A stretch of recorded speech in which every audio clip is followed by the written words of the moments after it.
લોકમત ન્યૂઝમાં આપનું સ્વાગત છે। વડોદરા જિલ્લાના આમલીયારા ગામે ગ્રામ વિકાસના માર્ગે વધુ એક મહત્વપૂર્ણ સિદ્ધિ મેળવી છે। ગામમાં આધુનિક સુવિધાઓથી સજ્જ નવી ગ્રામ પંચાયત કચેરીનું નિર્માણ પૂર્ણ થતાં તેનું ભવ્ય લોકાર્પણ કરવામાં આવ્યું છે। આ શુભ પ્રસંગે બપોરે 2 વાગ્યે શ્રી સત્યનારાયણ ભગવાનની કથા ભક્તિભાવપૂર્વક યોજાઈ હતી। ત્યારબાદ સાંજે 4:30 વાગ્યે કચેરીનું વિધિવત ઉદ્ઘાટન કરવામાં આવ્યું હતું। આ લોકાર્પણ કાર્યક્રમ માનનીય ધારાસભ્ય ધર્મેન્દ્રસિંહ વાઘેલાના વરદ હસ્તે સંપન્ન થયો હતો। કાર્યક્રમમાં સ્થાનિક આગેવાનો, પંચાયતના સભ્યો અને મોટી સંખ્યામાં ગ્રામજનો ઉત્સાહભેર હાજર રહ્યા હતા। આ નવી કચેરી ગામના વહીવટી કામકાજને વધુ સરળ અને સુવિધાજનક બનાવશે તેમજ ગામના વિકાસમાં મહત્વપૂર્ણ ભૂમિકા ભજવશે। કાર્યક્રમના અંતે સૌએ ગામના ઉજ્જવળ ભવિષ્ય માટે આશા વ્યક્ત કરી હતી।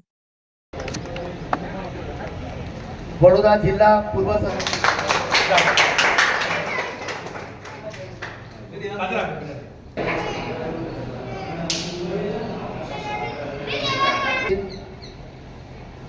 તાલુકા પંચાયત સદસ્ય શ્રીમતી જયશ્રીબેન આજે આમલીયારા ગામની અંદર ગુજરાત સ્થાપના દિવસે આ પંચાયતનું ખાતમુહૂર્ત કરવામાં આવ્યું હતું, ભૂમિપૂજન।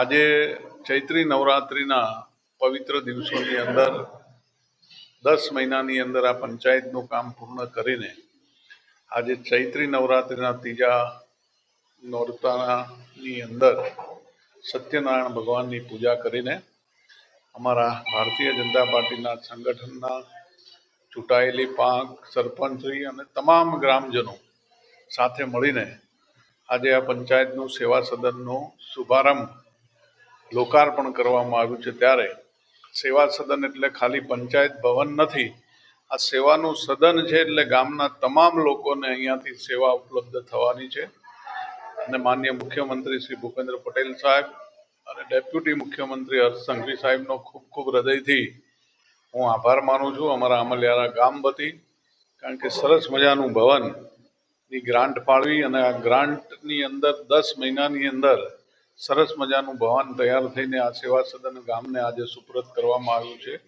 એટલે ગ્રામજનો વતી મુખ્યમંત્રી અને ડેપ્યુટી મુખ્યમંત્રીનો ખૂબ ખૂબ હૃદયથી આભાર માનું છું।